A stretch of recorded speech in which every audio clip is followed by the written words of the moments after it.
그날이 도적까지 이룰 줄 찬양드립니다. 그날이 도적까지 이를 줄 너희는 모르느냐. 늘 깨어 있으라 잠들지 말아라 주님과 동행하라.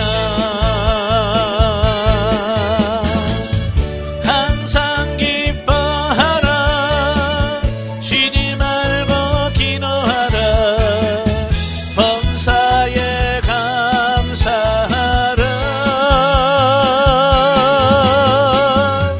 이는 예수 안에서 너희에게 양하신 하나님 뜻이니라. 평강의 하나님이 너희를 거룩하게 하시고 혼돈과 영원히 주하실 그날에 흠없기 원하노라.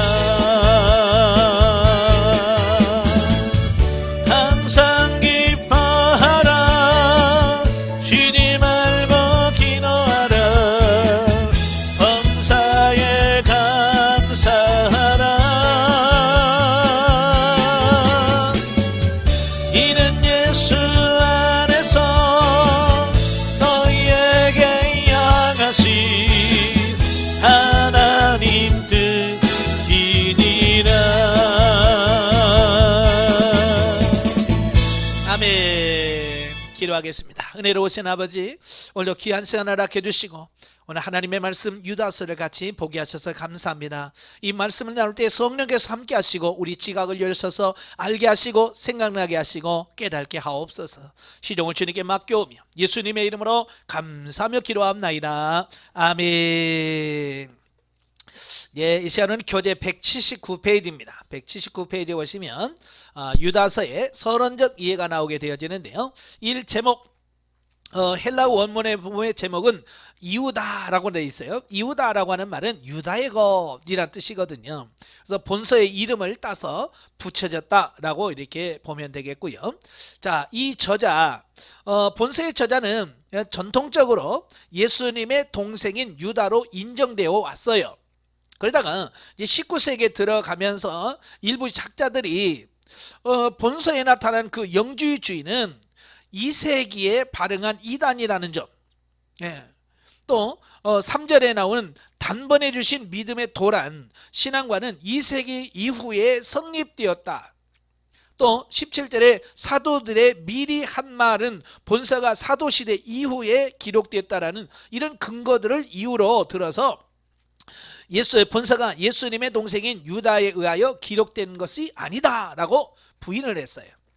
자, 그러나 이러한 주장은 본서가 2세기 이후에 기록되었다는 사실에 근거하는 것으로 옳지 않고요. 학자들 사이에서도 넓게 질지를 받지 못하고 있습니다. 자, 이런 반대 주장에 대하여 본서가 예수님의 동생인 유다의 저작이라고 하는 외증은 비교적 분명하다는 겁니다. 즉 터툴리안이라든지 알렉산드리아의 클레멘트 또 오리겐 같은 초대 교부들 교부들이 한결같이 예수님의 동생인 유다가 이 유다서를 기록했다라고 인정을 하고 있습니다. 또 무라토리 정경에서도 본서를 예수님의 동생인 유다의 저작으로 인정을 하고 있습니다. 자, 이런 외증 외에 본서 자체의 내정에도 본서가 예수님의 동생 유다의 저작이라고 증거를 하고 있는데요. 1장 1절에 보면 저자는 자신을 뭐라고 소개하냐면 야고보의 형제인 유다라고 소개를 하고 있어요. 여기서 말하는 야고보가 야고보서를 기록한 야고보인데 바로 예수님의 동생으로 초대교회의 지도자의 역할을 했던 바로 그 야고보를 말합니다. 예. 따라서 본서의 저자가 예수님의 동생 유다라는 것은 의심의 여지가 없다라고 하는 겁니다. 그런데 이 유다라고 하는 인물에 대해서 별로 알려진 게 없다는 거예요. 그죠? 성경에 보면 이 예수님의 동생 유다의 기록이 거의 없어요. 유일하게 나온 부분이 마태복음 13장 55절에 나오는데요. 거기 보면 예수님의 동생이 야고보, 요셉, 시몬, 유다, 그 외에 누이들이 있다라고 말했어요. 바로 여기서 예수님의 어쩌면 막내 동생이 유다입니다. 예. 자, 예수님이 살아계실 때는 그가 그리스도인 것을 믿지 않았죠. 예. 그러나 예수 그리스도 부활하시고 나서 그 오순절을 경험한 이후에는 그가 예루살렘 교회의 초대교회의 지도자적인 역할을 감당했다라고 보면 되겠습니다. 자, 그러면 기록 연대와 장소. 본서의 기록 연대는 학자마다 좀 견해가 많이 다릅니다. 그래서 정확하게 언제 기록했다라고 확정하기는 어렵지만 본서가 예수님의 동생인 유다의 저작이라는 사실에 의거하여 볼 때 상당한 근사치의 기록 연대를 추정할 수가 있습니다. 먼저 본서가 1세기 후반에 일어난 영지주의에 대한 경계를 주로 언급하고 있다는 점과 또 예루살렘 함락에 대한 예언적 형태의 기록이 없다는 것으로 미루어 AD 70년 이후에 본서가 기록되었다라고 봐야 한대. 만약에 예루살렘 이전에 기록됐다면 예루살렘이 무너질 거라고 하는 이런 것을 했을 텐데 이미 무너졌기 때문에 더 이상 그런 부분을 예언식으로 기록하고 있지 않다라고 하는 거예요. 또한 유다가 AD 70년에서 80년 사이에 순교했을 것으로 추정하고 있습니다. 그래서 본서의 저작 연대는 그가 순교하기 직전인 AD 70년에서 80년 사이에 기록했을 것으로 보고요. 기록 장소는 유다가 주로 활동했던 예루살렘일 것으로 추정을 하고 있습니다. 자, 그러면 4번 기록 동기와 배경. 본서에서는 그 수신자들이 어느 지역에 사는 누구인지에 대하여 분명하게 밝히고 있지 않습니다. 그러나 본서에서 언급하고 있는 내용을 볼 때 분명히 이들은 영지주의 이단의 공격으로 인하여 심각한 신앙의 위기를 겪고 있었던 것 같다. 한편 본서 1장 3절에서 볼 때 본래 저자는 수신자들에게 일반으로 얻은 구원, 즉 기독교 구원론에 대한 교리적인 서신을 쓰려고 했던 것 같습니다. 자, 그런데 갑자기 어떤 이유로 인하여 본래의 계획을 변경해서 영지주의 이단과 맞서 싸울 믿음의 도를 가리키는 믿음의 도를 지키라고 하는 전투적인 서신을 쓰게 된 것이다 라는 거죠. 자, 이렇게 유다가 갑작스럽게 그 의도를 변경하게 된 이유에 대해서는 구체적으로 알 수는 없지만 본서의 내용과 상당히 유사한 베드로 후서를 통해서 자극을 받았을 가능성이 매우 크다. 당시 수신자들의 신앙을 위협했던 이단은 헬라 철학의 영향을 받아 영과 육을 분리하는 이원론 사상에 근거하여 예수 그리스도의 성육신을 부인하는 영지주의 중에서도 구원은 육체와 상관이 없고 육체는 다만 악한 것일 뿐이라고 주장하여 육체의 타락과 죄악에는 아랑곳하지 않는 도덕률 폐기론자들 곧 쾌락주의자들이었다라고 말씀드릴 수 있어요. 그러니까 이 영지주의는 이제 두 파로 나뉘어지죠. 금욕주의로 가는 파가 있고 쾌락 중심으로 가는 이 두 파가 나뉘어졌는데 바로 이 이스라엘에게 그 기독교인들에게 많은 영향을 끼쳤던 사람들이 누구냐면 바로 도덕 폐기론자들이에요. 이들은 죄에 대해서 무시하거든요. 그냥 죄 지어도 괜찮아, 구원받는 데 상관없어 라고 주장해서 이 도덕을 완전히 무시해버리는 어떤 그런 사상이 이 교회에 들어옴으로 인하여 엄청나게 많은 피해를 줬다라고 하는 거죠. 그래서 이런 이단들은 자신들의 신분을 속이고 교회에 몰래 들어와 성도들에게 잘못된 사상을 가르침으로 하나님의 은혜를 세욕거리로 만들고 나중에는 하나님의 아들이신 예수 그리스도가 우리의 구주이심을 부인하게 할 뿐만 아니라 성도들로 당을 짓게 하는 분파 행위와 육체 욕망을 채우는 방탕한 생활을 하도록 유도했다라는 겁니다. 그러니까 예전부터 이단은 똑같아. 은밀히 교회에 들어와. 은밀히 교회에 들어와서 그들의 잘못된 사상을 가르치고 결국 예수 그리스도를 부인하게 만들어요. 처음에는 예수님 이야기합니다. 성경 얘기하지 점점점 어디로 가요? 교주를 찬양하고 교주를 높이는 어떤 그런 쪽으로 가버립니다. 그죠? 신천지 같은 경우도 처음에는 예수님 이야기합니다. 그러나 나중에는 어때요? 들어가면 들어갈수록 예수님은 없어지고 이만희만 높아지는 어떤 이런 부분이 보여지거든요. 이게 이단의 전형적인 모습이라고 할 수 있겠죠. 이로 인해서 교회는 성도들 중 일부가 미혹되었거나 미혹될 위험에 처해 있음으로 해서 많은 문제가 일어날 가능성이 있었다는 겁니다. 그래서 이런 상황 속에서 저자는 이단자들의 그 부패한 양상과 심판날의 비참한 최후를 맞이하게 될 저들의 운명에 대하여 진술하면서 성도들로 하여금 저들의 미혹에 빠지지 말고 믿음의 도를 굳게 지킬 것과 혹시 믿음이 연약하여 이단자의 미혹에 빠져 진리를 떠난 자들이 있다면 그러한 형제들을 다시 그리스도로 회귀하도록 최선의 노력을 다 해야 된다라고 하는 것을 권면하기 위해서 본서를 기록했다라는 거죠. 자, 한편 유다는 영지주의 이단의 몇 가지 사설에 대하여 그 허구성을 교리적으로 논박한 베드로 후서와는 달리 그들의 도덕적 부패성에 대해서만 집중 공략을 했는데요. 이는 본서 수신지 교회가 이단으로 말미암아 갖게 된 폐해가 심각한 도덕적 방종이 있었음을 암시해 줄 수 있다라고 하는 겁니다. 성도들도 보면 그래요. 좋은 거 따라하라면 죽어도 안 합니다. 그죠?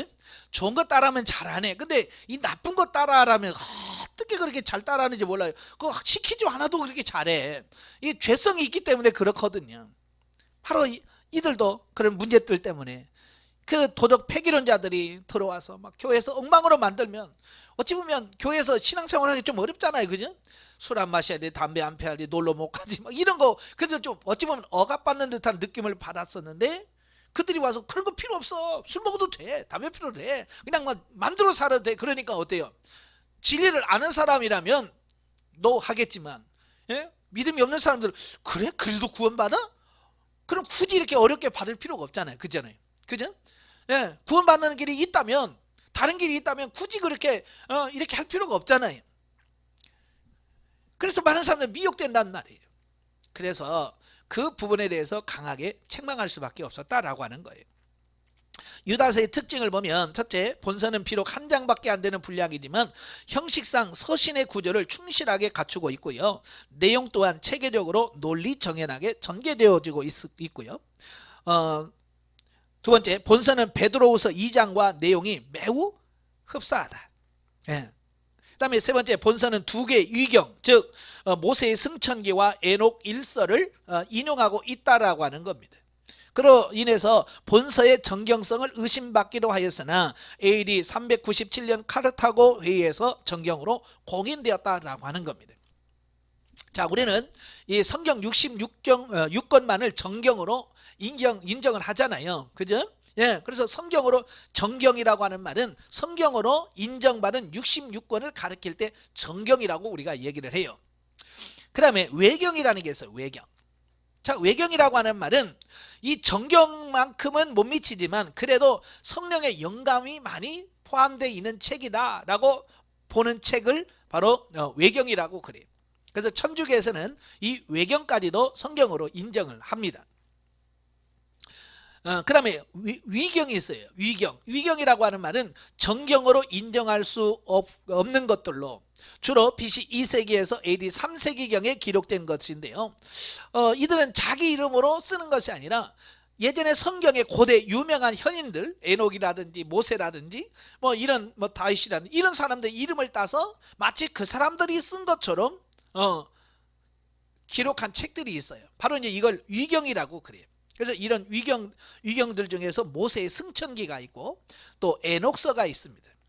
그런데 이 유다서는 바로 그 위경에 해당되는 모세의 승천기라든지 에녹 일서의 말씀을 인용했다라고 하는 거예요. 그러니까 정경으로 인정할 때 어떻게 위경을 인용한 이것을 정경으로 인정할 수 있겠느냐라고 하는 그것 때문에 많은 논란을 일으켰던 책 중에 하나가 바로 유다서다라고 하는 거예요. 그럼에도 불구하고 하나님께서 유다서를 AD 397년 카르타고 회의에서 정경으로 인정받게 하셨습니다. 자, 4번 본서의 문체는 파격적이며 세련되지는 못했지만 대담하고 생생하며 열정적이다. 특히 배교자의 임할 심판을 엄격하고 준엄한 문체를 사용해서 전달했다라고 하는 겁니다. 이걸 보면 유다의 성격이 얼마나 대단한지를 우리가 알 수 있겠죠. 자, 184페이지 오시면 큰 두 번째 신학적 이해. 유다서의 그리스도 기독론을 보면 뭐 성경 전체 66권에 다 그리스도를 주제로 주인공으로 기록을 하고 있잖아요. 자, 그래서 그런 점에서 이 유다서도 이 예수 그리스도를 어떻게 표현하고 있는가라고 하는 부분인데요. 자, 밑에서 8번째 줄 보면 이러한 관점에서 이단의 모습을 폭로하며 성도들로 하여금 믿음의 도를 수호하기 위하여 이단과 싸워 나가는 데 필요한 교훈을 주고 있는 본서가 특히 강조하고 있는 그리스도의 모습은 뭘까? 이 유다서에서 강조하는 예수님은 세 가지입니다. 첫째, 공의의 심판자이신 그리스도. 자, 예수님은 초림은 우리의 구원자로 오시는 부분에 대해서 말씀하고 있죠. 그래서 예수님의 초림은 우리를 구원하시기 위하여 이 땅에 오신 분이에요. 그러면 재림하시는 예수님은 무슨 하나님이요? 심판하시는 예수님이거든요. 자, 이렇게 해서 이 유다서는 다시 오신 재림하시는 예수님은 심판주로 오신다라고 하는 것을 강조하고 있습니다. 예수 그리스도께서는 장차 재림하셔서 뭇사람들을 선악간에 심판하실 것인데 특히 하나님의 말씀을 왜곡하고 거슬려 거짓 진리를 가르치는 자들과 그들을 따르는 무리들에게 그들이 행한 모든 일과 모든 강팍한 말에 대하여 반드시 영벌이 아니라 영벌입니다. 영벌로 심판하실 것이다 라고 하는 겁니다. 자, 이러한 사실은 모든 죄와 회방은 사함을 얻되 성령을 회방하는 것은 사함을 얻지 못하겠고 라고 하신 말씀처럼 성령의 일을 거역하는 이단자에게서는 용서가 없으신 예수 그리스도의 모습을 보여준다. 왜냐하면 그들은 이단자들은요 몰라서 예수님을 부인한 게 아니잖아요. 고의적으로 그들은 진리를 왜곡시킨단 말이에요. 그죠? 그래서 그들은 하나님의 심판을 피할 수가 없어요. 그 다음에 두 번째, 긍휼을 베푸시는 그리스도. 자, 예수 그리스도는 그의 사랑하는 성도가 영생에 이르도록 긍휼을 베푸시는 분이시다라는 겁니다. 이런 주님의 긍휼로 구원받을 수 없는 죄인이 하나님의 자녀가 되고 영생을 얻게 된 근거다. 따라서 성도는 항상 이미 주어진 예수 그리스도의 긍휼을 생각하며 또 장차 세상 끝날에 베푸실 긍휼을 기다리며 그리스도 안에서 살기를 힘써야 할 것이다 라고 하는 겁니다. 예수님의 긍휼은 누구한테 임하느냐? 그리스도 안에 있는 사람, 그리스도 안에 머물러 있는 사람에게만 하나님께서는 그 긍휼하심을 우리에게 덧입혀 주시고 그 긍휼하심으로 말미암아 우리를 구원하실 것이다 라는 거죠. 세 번째, 성도들을 보호하시는 그리스도. 자, 본서에서 그리스도는 이 세상의 허다한 악한 세력들의 공격과 거짓된 가르침의 미혹으로부터 성도들을 보호하시는 분으로 묘사하고 있습니다. 그분이 자신의 피값으로 구원한 자들을 장차 마지막 날에 하나님 앞에 설 때까지 지키시고 보호하실 것이기 때문에 이 세상의 그 어떤 것도 성도들을 하나님으로부터 떼어 놓을 수 없다. 이걸 성도의 견인이라고 그래요. 구원의 서정에서 8번째, 성도의 견인. 우리가 영화에 이를 때까지 계속해서 우리를 이끌어 가시고 보호해 주시는 그걸 말씀하고 있죠. 따라서 그리스도의 보호 안에 있는 자들은 이 세상에서 어떠한 시련과 유혹을 당한다 할지라도 완전히 좌절하지 말고 굳건한 신앙의 길을 갈 수 있는 것이다. 하나님께서 우리를 지켜주시고 주님께서 우리를 보호하고 계시기 때문에 우리가 어떤 어려움과 고난이 와도 우리는 꿋꿋하게 가시면 최후의 승리를 얻는다는 사실을 믿어야 됩니다. 자, 유다서의 신학적 주제.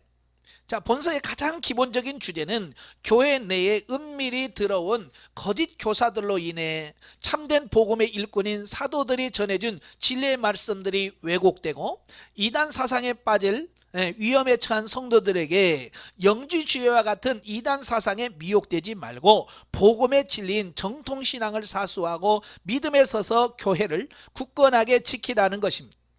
이런 대주제에 관련된 기본 주제들을 살펴보면, 첫째, 하나님께 대한 바른 신앙을 거부하고 불의를 행하는 자들은 반드시 심판을 받게 된다는 거예요. 그래서 타락한 전사들, 소돔과 고모라, 가인, 발람, 고라에 대한 하나님의 심판이 이 사실을 분명하게 일러준다는 거예요. 왜? 성경에서 하나님 말씀에 떠난 사람들은 반드시 하나님이 심판하셨거든요. 그죠? 그 사실들을 예를 든단 말이죠. 더욱이 예수 그리스도가 우리 구주 되심을 보여주는 성경의 진리들을 부인하고 성도들을 타락으로 미혹하여 또 자신도 극도의 불의를 행하는 이단이 심판받으리라는 사실은 더욱 더할 나위가 없다라고 하는 겁니다. 그러니까 유다는 이단자들은 반드시 하나님의 심판을 받게 될 거다. 자, 이걸 말씀해 주고 있어요. 따라서 성도들은 이단자들의 미혹에 빠지지 않도록 그들의 가르침을 분별하고 믿음의 도를 위하여 힘써 싸우는 자들이 되어야 됩니다. 그래서 우리가 내 신앙과 믿음을 잘 지키는, 미혹되지 않도록 자기를 지키는 것이 무엇보다도 중요합니다. 왜냐? 나도 미혹돼서 따라가면 어때요? 같이 그들 망할 때 같이 망할 수밖에 없기 때문에 그래요. 두 번째로, 성도는 마지막 때가 가까울수록 더욱 자신의 신앙 성숙을 위하여 힘써야 된다라는 거예요. 자, 마지막 때가 가까울수록 사단은요, 성도들을 미혹하기 위하여 우는 사자와 같이 믿음이 연약한 자들을 찾아 나섭니다. 자, 이럴 때 자신의 신앙 성숙을 위하여 힘쓰지 않는 자들은 사단의 미혹에 빠질 수밖에 없다라고 하는 거예요. 그래서 사도 바울도 에베소서 4장에 보면 장성한 분량까지 성장해야 된다. 왜? 어린아이들은 거친 세상에서 많은 미혹에 빠져서 흔들리고 미혹될 수밖에 없기 때문이라 그 말입니다. 전에도 말씀드렸지만 누가 유괴를 당합니까? 어른들이 유괴당합니까? 애들이 유괴당합니까? 당연히 애들이 유괴당하죠. 왜요? 맛있는 거 사줄게. 따라갑니다. 왜? 분별 못하니까. 어리니까. 마찬가지로 이단에 누가 빠지느냐? 왜? 영적으로 성장하지 못한 사람들이 넘어가는 거거든요. 그래서 유다가 우리에게 신앙 성숙, 신앙의 성장 성숙에 대해서 이야기할 수밖에 없는 이유가 바로 거기에 있는 거예요. 신앙 성숙을 위한 노력에 자기 만족이란 있을 수 없다. 자기 만족이 뭐야? 이 정도면 됐어. 이 정도면 나는 끄떡없어. 이렇게 생각하는 걸 말하죠. 그래서 사도 바울은 선줄로 생각한 자는 넘어질까 조심하라 라고 말씀해 주고 있습니다. 대부분의 사람들이 언제 넘어지냐? 여기서 선줄로 생각하는, 나 이 정도면 됐어. 나 이 정도면 이제 나는 절대 안 속아 라고 하는 어떤 그런 부분이 있잖아요. 그죠? 그런 사람들은 넘어질 가능성이 크다. 아시겠죠? 그래서 우리는 항상 겸손한 마음을 가지고 하셔야 돼요. 그래서 신앙의 자기 만족은 하나님 앞에서 교만한 것이다. 그래서 이 정도면 됐지 뭐, 이 정도 기도하면 이 정도 기도하면 됐지 뭐, 얼마나 더 기도해, 뭐 이만큼 성경 알면 됐지 뭐, 이만큼 봉사하면 됐지. 자꾸 자기 만족, 자기가 하는 거기서 스스로 만족해 버리려고 하는 이런 분들은 이건 성장이 안 됩니다. 그러므로 성도들은 장차 그리스도께서 다시 오셔서 성도에게 긍휼을 베푸실 때까지 자신의 신앙 성숙을 위하여 힘써야 됩니다. 주님 오실 때까지 우리는 만족이 없어요. 계속해서 성장해 가고 성숙해 가는 저와 여러분이 되셔야 돼요. 그다음에 세 번째로, 성도는 이단의 거짓된 가르침에 미혹되어서 복음의 진리에서 벗어난 연약한 형제들을 긍휼히 여기고 그들을 권면하여 다시 그리스도께로 돌이키도록 힘써야 한다는 사실이에요. 많은 성도들이 이단에 넘어갔어요. 그러면 어떻게 해요? 그들을 불쌍히 여기고 긍휼히 여겨서 그들로 하여금 어찌하든지 다시 돌아오도록 해야 된다라는 거예요. 기독교 신앙은 개인주의적인 것이 아니라 공동체적인 것이다. 왜냐하면 모든 성도들은 머리 대신 그리스도와 연합하여 몸을 이룬 지체들이기 때문이다. 따라서 믿음이 연약하여 이단의 미혹에 빠진 자들이 있다면 나머지 형제들은 그의 신앙 회복을 위하여 힘쓸 책임이 있다라는 거예요. 그래서 우리는 지체의식을 갖고 형제들을 돌아보고 같이 영적으로 성장해 가도록 하는 것이 무엇보다 중요하다라는 겁니다. 자, 유다서와 현대 성도.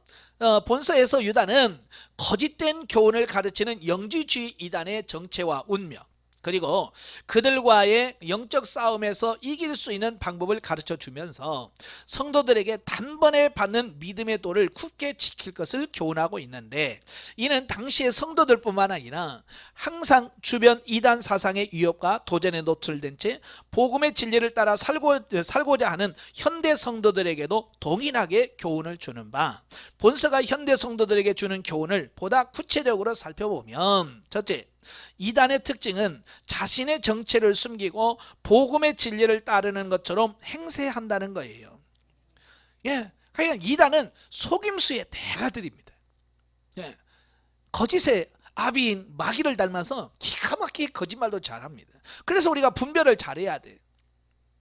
그래서 자세한 관찰과 분별력이 없이는 이단의 정체를 밝혀내기가 어렵다. 그래서 이단도 보면 이단을 이렇게 찾아내는 것도 쉽지 않잖아요. 은밀하게 진행되어지니까. 따라서 성도들은 하나님의 진리의 말씀에 창념하여 참된 교훈과 거짓된 교훈을 가려내는 분별력을 길러야 됩니다. 그래서 우리가 중요한 건 뭐냐면, 참된 진리를 바르게 알면 거짓된 것을 금방 찾아낼 수가 있어요. 왜? 참을 아니까 거짓을 분별해낼 수 있는 거예요. 근데 이 참 진리를 모르면 거짓이 들어오면 혼돈하는 거예요. 이게 뭐가 맞아? 라고 해서 혼란을 겪기 때문에 분별을 못합니다. 그러니까 이런 거죠. 제가 전에도 제가 말했잖아요. 이 봄에 가면 냉이를 많이 캐는데, 냉이 캘 때 냉이가 뭔지를 모르면 냉이를 못 캐요. 그죠? 냉이 캔다고 엉뚱한 거 캡니다. 그러나 냉이가 어떻게 생겼구나 정확하게 알면 냉이만 많은 풀 속에서 골라 캘 수 있는 겁니다. 그죠? 냉이를 모르면 못 캐요. 그러니까 미국에서 은행에, 뭐 우리나라도 그러겠지만 은행 직원으로 입사를 하면 제일 먼저 하는 게 뭐냐면 이 위패, 가짜 돈을 찾아내는 것이 굉장히 중요한 임무래요. 왜냐하면 돈을 수없이 이렇게 만지면서 그중에 가짜들이 많잖아요. 특별히 달러는 전 세계에서 사용되기 때문에 가장 위패가 많은 돈이 달러잖아요. 그래서 거짓을 분별해내는 것이 중요한데, 이 위패를 찾아내려면 뭘 알아야 되냐? 진짜 돈을 알아야 된대요. 진짜 돈이 어떻게 생겼는지를 알아야 돼. 그래서 한 달 내 하는 게 매일 회사에 들어가면 이 돈만 샌대요. 진짜 돈만 막 샌대요. 하나 둘 셋 넷 해서 막 세고 또 놨다가 또 세고 하다 보면 이 손에 뭐가 있냐면 감을 익힌대. 감. 진짜 돈이 만져지는 그 감 있잖아요. 감. 그래서 한 달 후에 거기다 그냥 가짜를 하나씩 섞었는데요. 그러면 진짜 그 느낌을 아는 사람은 막 세다가 탁 했을 때 가짜가 탁탁 나온다는 거예요. 이게 골라낼 수 있다는. 왜? 진짜를 아니까 가짜를 찾아낼 수 있는 거예요. 진짜를 모르면 가짜를 몰라요. 섞어놔도 모른다는 거예요. 요즘에 입회 기술이 워낙 발달해가지고. 마찬가지로 우리가 복음의 진리를 바르게 알고 딱 복음의 진리 안에 있으면 가짜가 들으면 저건 틀리네, 저건 이단이야, 저건 잘못된 거야 라고 그냥 발견하는 순간 찾아낼 수 있다는 거예요. 그래서 복음의 진리를 바르게 아는 것이 굉장히 중요하다. 이럴 때 성도들은 이단 사설에 빠져들지 않을 뿐더러 그들의 잘못을 지적해냄으로써 이게 뭐가 문제다 이걸 찾아낼 수 있는 거예요. 다른 성도들은 이단의 유혹으로부터 벗어날 수 있다라고 하는 거예요. 그래서 진리를 바르게 알고 있는 것이 중요하다.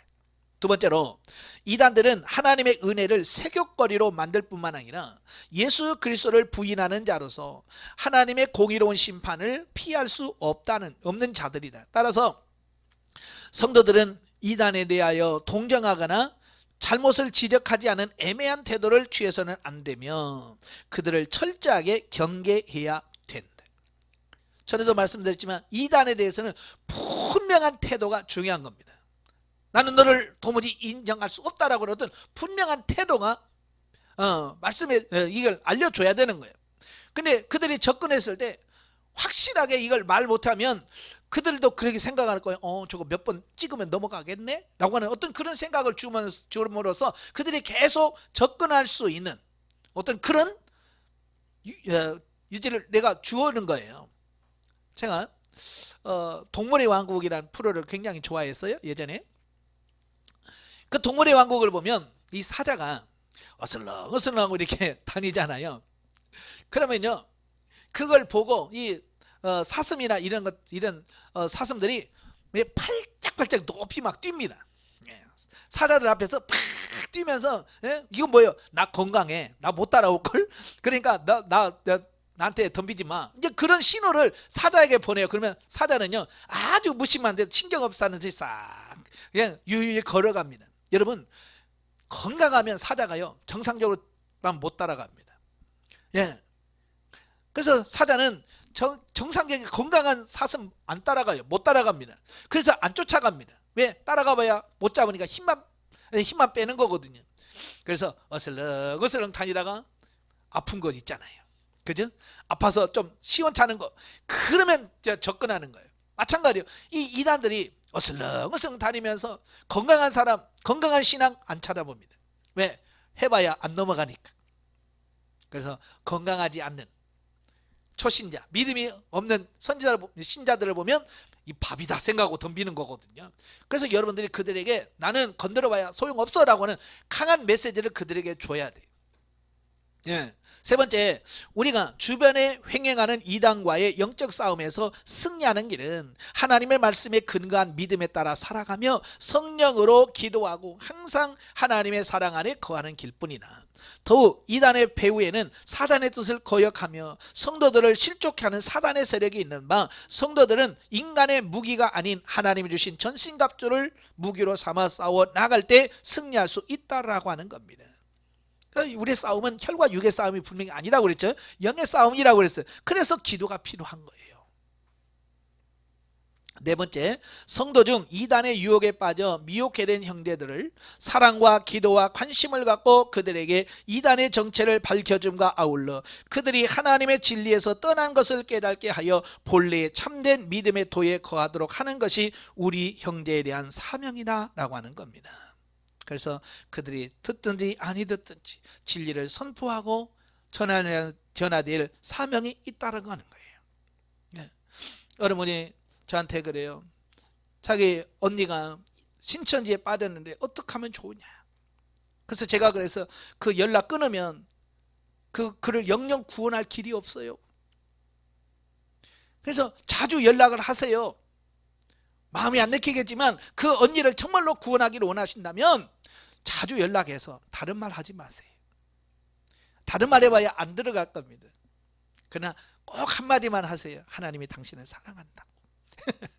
그러면 나중에 이제 신천지가 잘못됐다는 걸 딱 깨달은 순간, 아, 내가 돌아갈 곳은 하나님밖에 없구나. 이걸 내가 말해줌으로 인하여 그거 없이 남아있으면 나중에 하나님께 돌아올 수 있는 가능성이 있다는 거예요.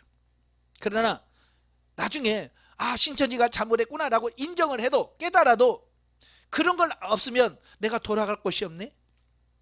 그렇잖아요. 내가 돌아갈 곳이 없네 라고 하면 그래도 에이 몰라, 여기서 그냥 나는 여기서 뿌리 박고 있어야 돼 라고 해서 돌아올 길이 막혀버린다는 거예요. 그래서 돌아오도록 하기 위해서 연락을 하고 그래라고 그랬어요. 예. 다섯 번째, 과학과 기술이 발달한 현대에 사는 성도들에게도 능력과 힘의 원천은 하나님이라는 사실을 바로 알아야 된다.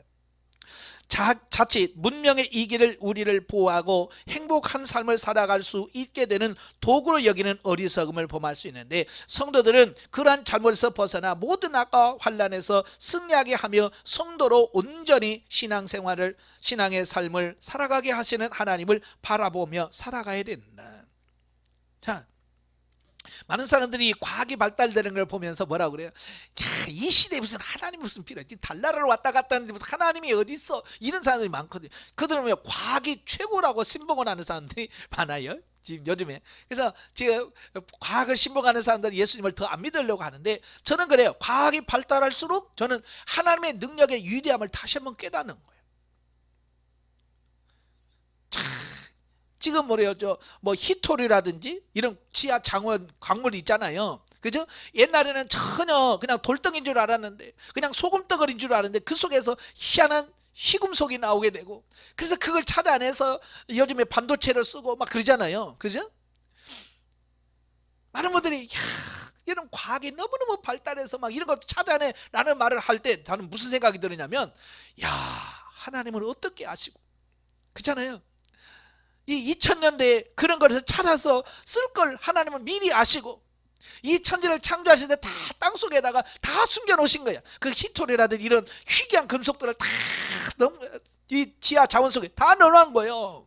그동안 그걸 못 찾았었던 거예요. 그죠? 근데 이제서 그걸 찾았으면서 하나님 필요 없다고 말하는, 그걸 만들어서 그 속에 넣어놓으신 분이 누구예요? 하나님인데. 그래요. 이걸 믿음의 눈으로만 볼 수 있어요. 아시겠죠? 저는 그래서 과학을 막 무슨 뭘 발견했네 막 할 때, 그렇게 그걸 하도록 만들어 놓으신 하나님, 그 광물을, 지하 자원을 천지 창조할 때부터 이미 다 만들어서 땅속에다 다 숨겨 놓으시고, 그렇잖아요. 예? 그렇게 하신 하나님이 얼마나 대단하신가. 하나님이 더 대단하신 겁니다. 예. 구속사 쪽에 보겠습니다. 본서에서 저자는 거짓 진리가 난무한 교회 내에 있는 성도들이 거짓에 미혹당하여 멸망의 길로 가지 않도록 당부하고 있다. 거짓 선생들과 그들을 따르는 자들은 결국 하나님의 심판을 받게 될 것이다. 그래서 미혹되지 않도록 영 진리 안에서 바르게 서 있는 것이 중요한 거죠. 자, 하나님의 모든 백성들은 세상을 이길 수 있는 능력이 그리스도 예수 안에 있다. 예, 우리 안에 없어요. 예수 안에서 있어요.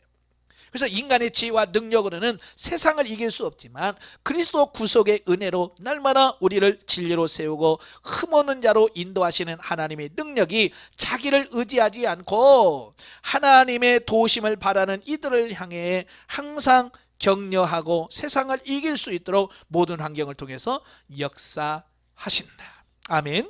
예. 넘겨서 영적 이해로 갑니다. 자, 영적 이해로 가면 본서의 말미에는 성도가 교회 내에 들어온 이단과 거짓 영에 빠져서 사망의 길로 가지 않도록 중요한 영적 교훈의 내용들이 언급되어지고 있어요. 그래서 본서의 내용들이 오늘날 성도들에게 주는 교훈은 바로 죄악과 미혹과 혼돈과 유혹이 범람하는 이 세상에서 삶의 자리에서 어떻게 살아가야 할 것인가를 생각하게 합니다. 자, 우리는 성령으로 늘 깨어 기도해야 합니다. 예. 그러니까 바로 우리가 성장을 해도 기도해야 돼요. 저도 훈련 받을 때 그 성장하면 기도가 그렇게 필요하지 않다라고 말하신 분이 있었어요, 실제로. 그러나 성장을 해도 기도하지 않으면 영적인 힘을 잃어요. 그래서 결국 우리도 넘어질 수밖에 없더라고요. 그래서 기도하면 승리하고 기도하지 않으면 넘어질 수밖에 없어요. 또 기도하되 자신의 욕망을 따라 기도할 때는 우리 자신의 감정에 속고 미혹당하기 쉽다, 그 말이에요. 그러니까 기도를 해도 육신의 욕망, 그래서 많은 분들 나요 하루에 몇 시간씩 기도해요. 물론 중요하죠. 그러나 어떤 기도하느냐, 영을 따라서 하느냐, 육신의 욕망을 따라서 하느냐. 어쩌면요, 육신의 욕망을 따라 기도하는 사람이 더 강력하게, 더 강하게, 간절하게 기도할 수 있을 거예요. 저도 훈련 받으면서 상담을 할 때 보면 그래요.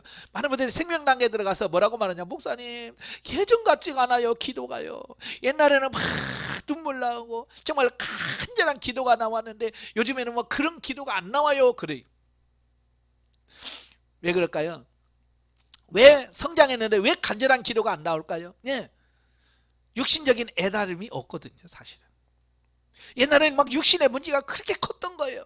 그래서 막 몸이 아픈 게 큰 문제였고 돈이 없는 게 큰 문제였어. 그래서 막 그것 달라고 막 육신적으로 기도할 때 정말로 애절한 기도를 하게 돼요. 그러나 영으로 가면 아파도 그게 뭐 하나님의 은혜인데 뭐 그렇게 생각하니까 그 육신의 아픔에서 그렇게 애절한 기도가 안 나와요.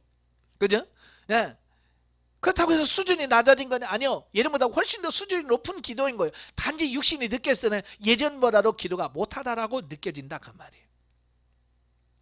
어떤 기도가 좋으냐? 영적 기도가 진짜 좋은 기도예요.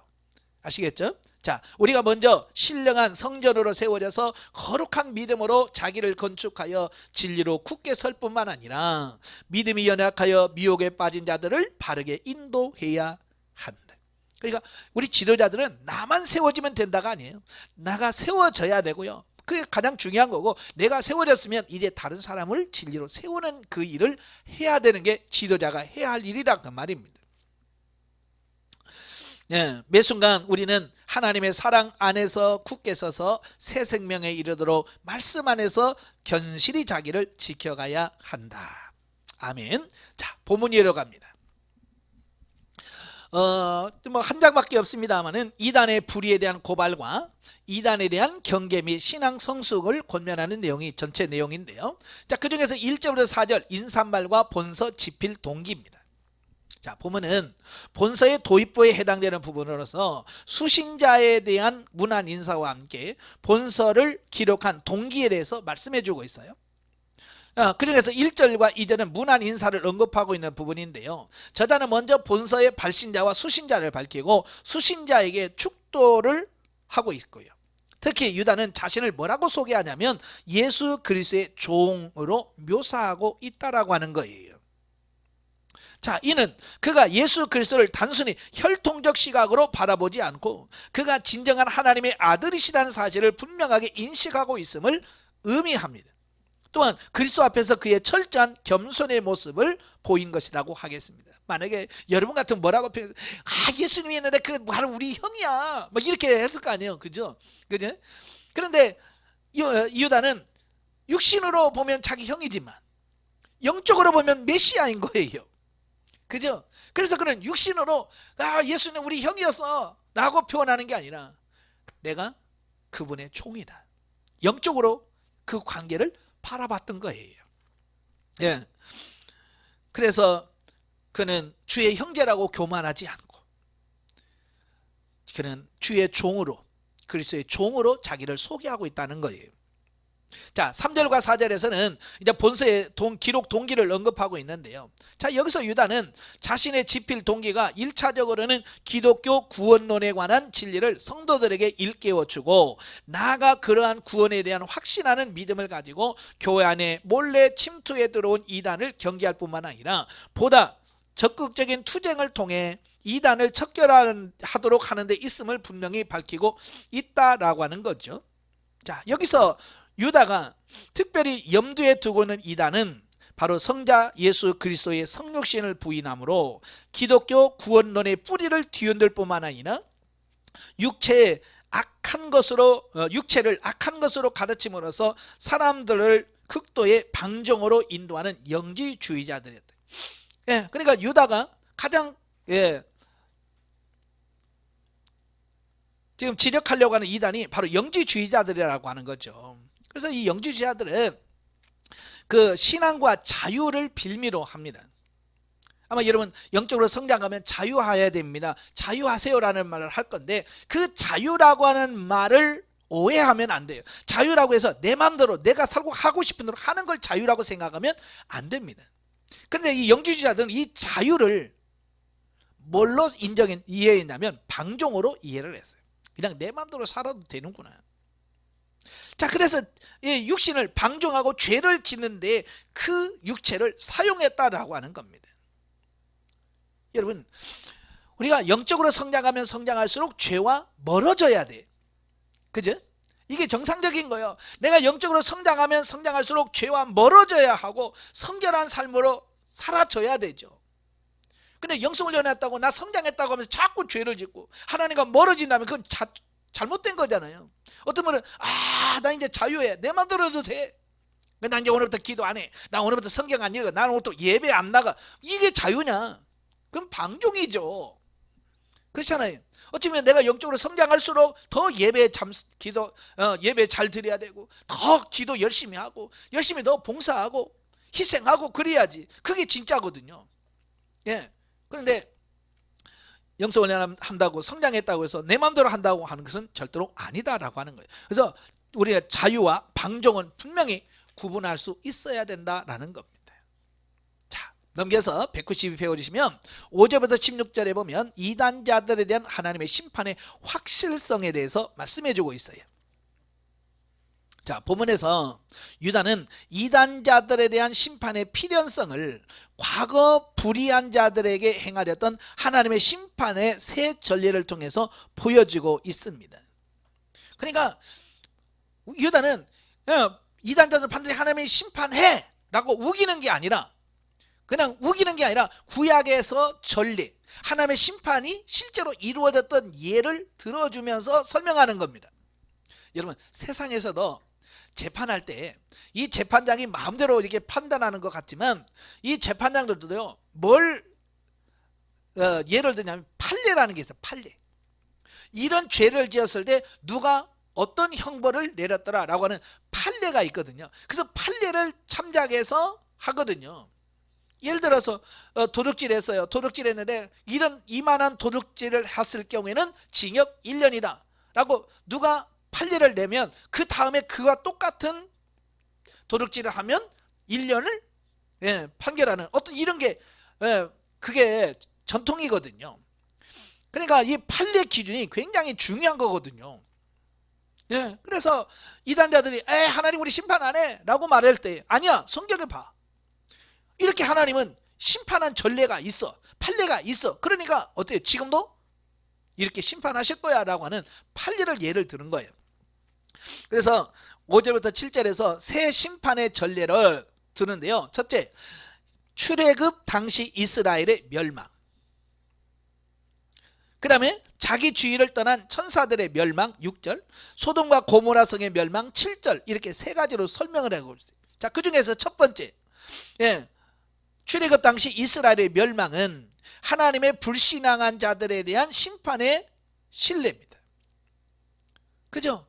그래서 출애굽을 시켰지만 그들 가데스 바네아에서 12명의 정탐꾼을 보낸 다음에 그들이 뭐라고 그래요?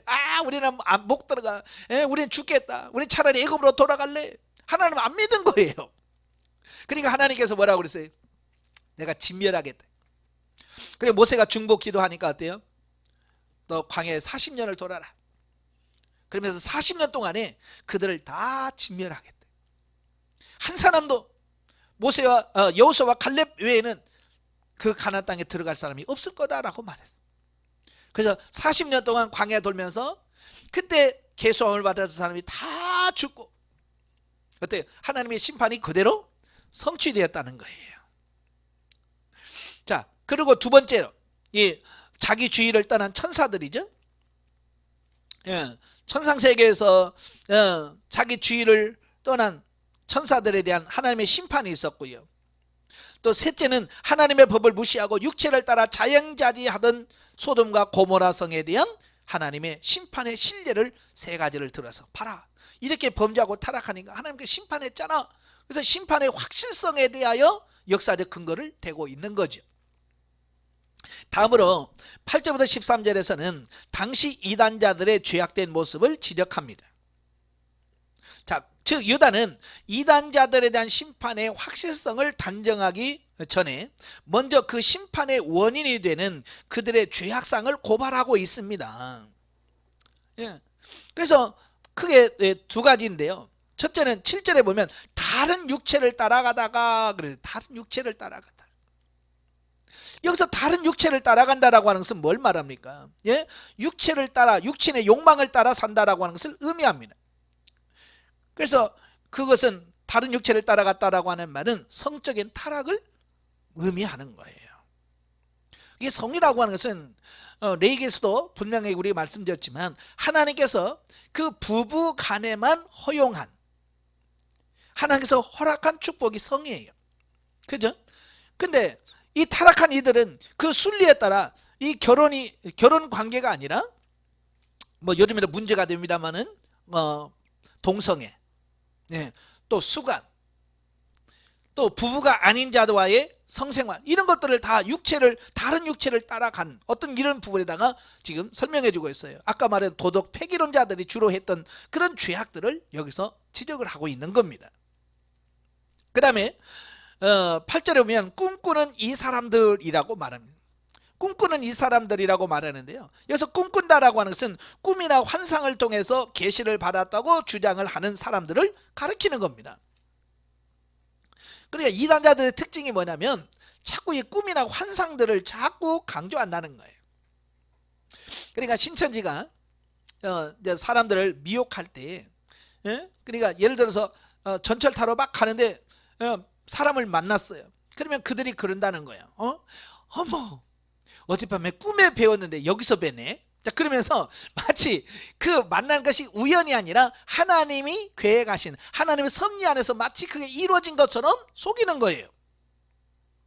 진짜로 꿈을 꾸어서 그런 게 아니고 그 사람을 미혹하게 해서 꿈이나 이런 걸 이용한다는 거지. 바로 그런 사람들의 미혹에 빠지지 말라라고 하는 겁니다. 예. 오늘날에도 자꾸 꿈 얘기하는 분들이 너무 많아요. 물론 꿈꿀 수 있죠. 꿈을 통해서 하나님 역사하실 수 있습니다. 그러나 진짜 하나님께서 알려주시는 꿈은 몇 프로나 될까요? 그 많은 꿈 중에서 저는 그래요. 꿈은 거의 무시할 정도로 지금은 하나님의 역사하심이 적어요. 예. 자, 그래서 이 꿈 얘기 많이 하는 사람 옆에 가지 말라고 그래요, 저는. 아니, 옆에서 맨날 꿈을 뭐 어떻고 저쩌고 꿈을 꿨는데 막 이런 사람들 옆에 가지 말라고. 왜? 유익보다도 손해 보는 게 더 많습니다. 자, 여기 보면 여기서 유다는 모세의 승천기의 내용을 인용하여서 이단자들의 죄악상을 도덕적 견지에서 지적하고 있습니다. 예. 그건 뭐냐? 본능으로 사는 삶을 지적하고 있는 거예요. 여기서 육신의 본능을 따라서. 예. 그 다음에 이어 구약의 세 인물, 곧 가인, 발람, 고라. 자, 이들을 지적하고 있죠. 이들 세 명은 뭐요? 한결같이 뭐요? 하나님의 말씀에 불순종하는 사람들을 대표하는 인간이잖아요. 가인은 최초의 살인자예요. 그죠? 하나님께서 분명히 뭐라고 그랬어요? 죄가 문 앞에 있지만 너는 그걸 다스려라 라고 하나님의 음성을 직접 들었어요. 그럼에도 불구하고 어때요? 자기 동생을 쳐 죽이잖아요. 발람은 뭐요? 물질을 따라가지 말라 라고 했는데도 불구하고 물질의 미혹 때문에 결국 이스라엘을 넘어지게 만든 자. 고라는 누굽니까? 레이족 속으로서 하나님이 세운 제사장들의 그 주의를 무시하고 반란을 일으켰던 사람 아닙니까? 모든 사람들 이 하나님 말씀에 불순종하는 자들인데 바로 이들 역시 하나님의 심판을 받게 되었다라고 하는 겁니다. 마지막으로 14절 16절에 이단자들에 대한 하나님의 심판을 확증하고 있습니다. 특별히 여기서 유다는 위경 에녹 1서의 내용을 인용하고 하여 그리스도의 재림 때에는 하나님의 심판이 모든 사람에게 임할 것임을 밝혀 경건치 않은 이단자들이 행한 그대로 정죄될 것을 분명히 하고 있다라고 하는 겁니다. 이단은 반드시 하나님의 심판이 있습니다. 자, 17절부터 23절에 보면 이단에 대한 경계와 권면에 대한데요. 자, 앞달락에서 이단자들에 대한 하나님의 심판의 필연성과 확실성을 언급하고 있죠. 본문에서는 본서의 수신자들에게 신앙적 권면을 크게 세 가지로 하고 있어요. 먼저 7절부터 19절에서는 자들을 엄히 경계할 것을 당부한 부분으로 유다는 사도들의 말을 인용하여 마지막 때에는 이단자들이 일어나게 되리라는 사실을 밝히고 이어 그들의 특징을 밝혀서 성도들로 하여금 그들을 경계시키고 있다라고 하는 겁니다. 예수님이 직접 말씀하셨잖아요. 말세가 되면 미혹하는 자들이 많이 나올 것이다. 그래서 여기 있다 저기 있다고 하리니 너희는 거기에 속지 말아라고 분명히 말씀해 주고 있거든요. 지금 보면 이 이단들이 참 많이 생겨요. 그죠? 이단이 많이 생겨. 이거는 뭐예요? 주님 오실 날이 그만큼 가까웠다. 그것을 상징적으로 보여주는 부분이거든요. 그러니까 오늘날 정신 차려야 된다 그 얘기입니다. 특별히 여기서 우리가 주목할 것은 이단의 특징인데요. 이단 특징이 세 가지가 나와요. 첫째, 당짓기를 좋아한다. 예, 이단들이 뭐냐면 끼리끼리 모여서 자꾸 자기 팔을 만들어요. 그래서 이단이 들어오면 교회에서 항상 뭐요? 편을 가릅니다. 네 편, 내 편. 그 다음에 육에 속한 자이며, 육에 속했다라고 하는 것은 육신의 본능으로 살아 사는 사람을 말합니다. 예, 우리는 영을 따라 살아야 되는데 바로 이 이단들의 특징은 뭐냐? 육신을 따라 살아, 육을 따라 살아요. 그 다음에 세 번째, 성령이 없는 자다. 그러니까 성령님의 역사와 인도하심과 상관없이 살아가는 그들의 삶을 말한다. 이게 이단의 특징입니다. 세 가지. 당을 짓고 육에 속한 자고 성령이 없는 자다. 두 번째로 20절부터 21절에 보면 성도들로 하여금 자신의 영적 성숙에 힘쓰도록 권면을 합니다. 자, 여기서 유다는 성도들이 이단자들의 미혹으로부터 자신을 지킬 수 있는 방법을 제시하는데, 첫째가 뭐냐? 그리스도의 복음의 진리에 대한 확신하는 믿음을 가질 것. 네, 아까 말씀드렸죠. 이 진리를 알아야 돼. 뭐가 진짜인지 정확하게 알고 있으면 넘어지지 않습니다. 둘째는 성령을 의지하여 기도하는 성령 충만한 생활을 할 것.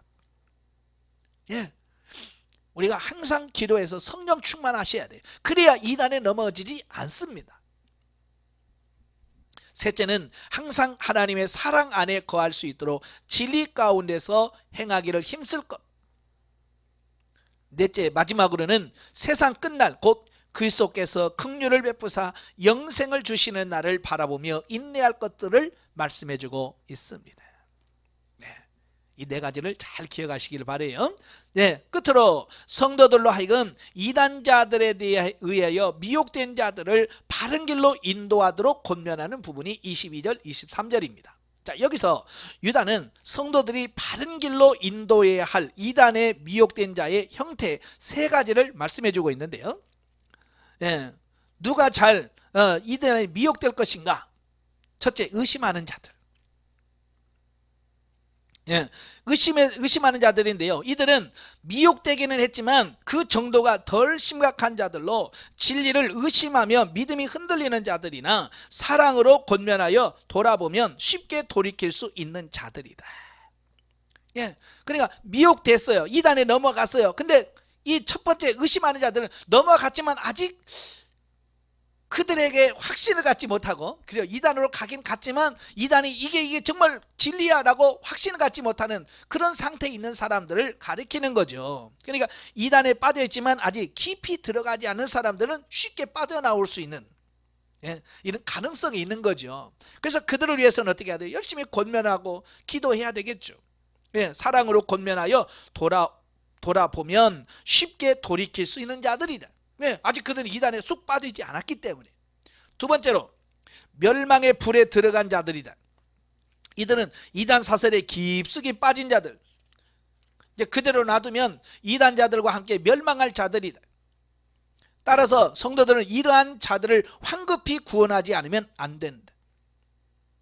크리스천들 깊이 들어가 있는데 그걸 빼내지 않으면 더 깊은 창으로 들어가기 때문에 빨리 그들에게 전도해야 된다, 그 말이고요. 셋째로 완전히 더럽혀진 자들이다. 이들은 이단 사설에 완전히 함몰되어서 영육간에 심히 부패된 자들이다. 성도들은 이들에 대하여 다른 한편으로는 혐오하고 한편으로는 두려움으로 긍휼히 여겨야 한다.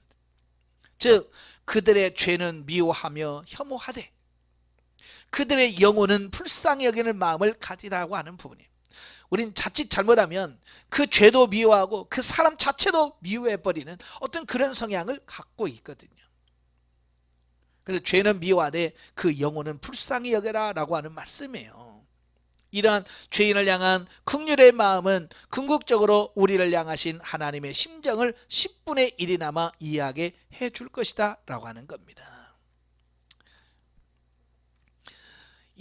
24, 25절은 이제 맺은 말입니다. 이제 보면은 본서의 정결부로 간단한 송영으로 구성되어 있는데요. 이러한 송영의 대상은 성도들을 이단의 미혹으로부터 능히 보호하사 실족치 않게 하시며 성도들로 하여금 마지막 때에 그 앞에 흠이 없는 존재로 서게 하실 하나님이며, 그 내용은 예수 그리스도로 말미암아 하나님의 영광과 위엄과 권세와 권력과 권세가 영원히 있을 것이라고는 성령으로 마칩니다. 자, 영적에 보죠. 저자는 믿음의 선한 싸움을 싸울 필요성을 알기 때문에 편지로서 권면하고 있다. 자, 이단의 특색. 예, 이단의 특색을 보면 성적인 타락과 물질적 타락이 두드러진다라고 하는 거예요. 그러니까 이단들을 가만히 보면 결국은 처음에는 아니다가 좀 더 시간이 가면 어디로 빠지냐? 이 성적 타락으로 빠져요. 자, 우리나라의 대표적인 이단들 보면 JMS, 정명석이 계속 지금 성추행으로 들어가다 10년 살고 나와서 또 하다가 지금 또 재판받고 있잖아요. 예. 자, 이런 거. 뭐 통일교, 피가름 원리라고 그러죠. 뭐 이런 것들이 있잖아요. 그러니까 이단들은 들어가면 결국 성적 타락으로 가. 그렇지 않으면 뭘로 가느냐? 물질적 타락으로 들어갑니다. 그래서 처음에는 11조도 내지 마라, 헌금도 내지 마라, 다 공짜라 그래요. 그죠? 그러니까 여기는 다 공짜라서 좋아 라고 하는데 어때요? 신앙으로 깊이 들어가면 그 다음부터는 뭐요? 재산 가져와야 돼. 예? 헌납해야 돼. 내 모든 버는 수익을 다 해야 되고, 몸으로서 해야 되고. 자, 이런 부분들을 보거든요. 그래서 신천지도 그렇잖아요. 그죠? 예, 처음에는 다 무료예요. 그래서 무료 신학원이라고. 예? 자, 그래서 다 무료로 해줘요. 막 무료로 밥 주고 다 줍니다. 그러나 어느 단계 딱 들어가게 되면 어때요? 이제 받은 만큼 해야 돼. 그래서 예, 많이 거기다 또 많이 하게 되잖아요. 또 옛날에 신앙촌이라고 들어보셨죠? 거기 들어가서 막 뭐 물건 만들고, 예, 월급도 거의 받지도 못하면서 그냥 그걸 위해서, 예, 그냥 몸으로 봉사하잖아요. 그죠? 거기 들어가 가지고 월급도 제대로 못 받고. 자, 이런 부분들이 얼마나 많은지.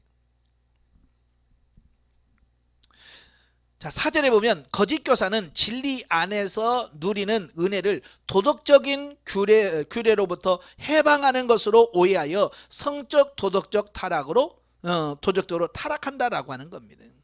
예, 진짜 그것이 이게 문제인데요. 이 안식이라고 하는 말, 자유라고 하는 말을 잘못 오해를 하게 되면 문제가 심각한 거예요. 죄를 지으면서도 이 자유를 성장하니까 이런 자유를 누려진다, 이런 말을 쓴단 말이에요. 그래서 죄를 지면서 그 누려진다는 거예요. 성장하니까 하는 이런 누려지는 복을 준다라고 말합니다. 제가 안양에서 목회할 때 이 피복음이라고 하는 이단, 뭐 이단이라고 정제는 안 됐어요. 왜? 아직 그게 커지질 않아 가지고 정식으로 사회 문제가 되어야 이단 연구 조사를 하고 이제 그럴 텐데 아직 그렇게 크지 않아 가지고요. 거기 보면 처음에 들어가면 그 사람들이 뭐라고 막 자기들만의 안식을 누린다고 막 그래요. 예, 저도 많이 전화 왔습니다. 직접 찾아와서 거기 가니까 너무 좋더라, 나보러 거기 오라고. 그래서 제가 막 혼냈죠. 그 정신 차리라고. 그게 진짜인 줄 아느냐. 언젠가요, 뭐 그것이 알고 싶단가요? 어디 추적 60분인가 거기선가 한번 거기에 대해서 방송을 한 적이 있습니다. 예. 가정을 파괴하고 부부를 이혼을 시켜. 예. 막 그러면서 온갖 이런 부분들을 많이 하죠. 그래서 제가 아는 분도 목사님이신데 거기에 넘어가셨어요. 그래서 이제는 그들은 뭐냐면 우리는 성장했으니까 누려야 된다. 그래서 예배 시간에 그들은 술을 마셔요. 다 끝나고 막 술 마시고 우리는 누려도 된다고. 그래서 알코올 중독이 되고 이런 모습을 본다고 말이에요. 이게 뭐냐? 자유와 안식을 구분 못하는 얼마나 미련한 행동인지 우리는 이걸 잘 구분하실 수 있어야 돼요. 자, 그들은 결국 멸망하게 될 것을 소돔과 고모라 이스라엘 백성들의 광야에서 하나님 말씀을 불순종하여 대부분 죽임을 당하고 천사가 타락함으로 영원한 흑암 중에 가두게 된 것을 예로 설명합니다. 예, 반드시 죄에 대해서는 하나님이 심판하신다는 거예요. 하나님의 심판받는 자들은 인간의 이성으로 이해하고 판단하여 진리를 왜곡합니다. 따라서 거짓된 진리로부터 자신을 지킬 수 있도록 온전히 거룩해지기를 힘쓰며 주님의 재림을 기다리라고 말합니다. 예, 주님 오실 날이 날로 가까워지고 있습니다. 이와 같은 때에 많은 이단들이 판을 치고는 이 시대에 우리가 정신을 바짝 차려서 우리가 넘어가지 않도록 우리 자신을 지켜야 됩니다. 아시겠죠? 그러면 우리가 영적으로 더 성장하고 더 성숙하고 바른 진리 안에 바르게 쓰는 것이 무엇보다도 중요하다고 오늘 유다서가 말씀해 주고 있습니다. 기도하겠습니다. 은혜로우신 아버지, 우리가 사는 시대를 말세라고 그럽니다. 이 말세에 수많은 이단들이 나와서 사람들을 미혹하는 데 있습니다. 이와 같은 데 우리가 정신을 차리고 근신하여 깨어있게 하시며 우리가 바른 진리에 온전하게 서서 그들을 분별해내는 분별력을 허락해 주시옵소서. 그래서 정말로 우리가 바른 신앙에 세워서 우리에게 맡겨진 영혼들을 정말 주님께로 바르게 인도하는 좋은 목회자가 다 될 수 있도록 성령님 도와 주시옵소서. 예수님의 이름으로 감사하며 기도합나이다. 아멘. 하나님께 드립니다.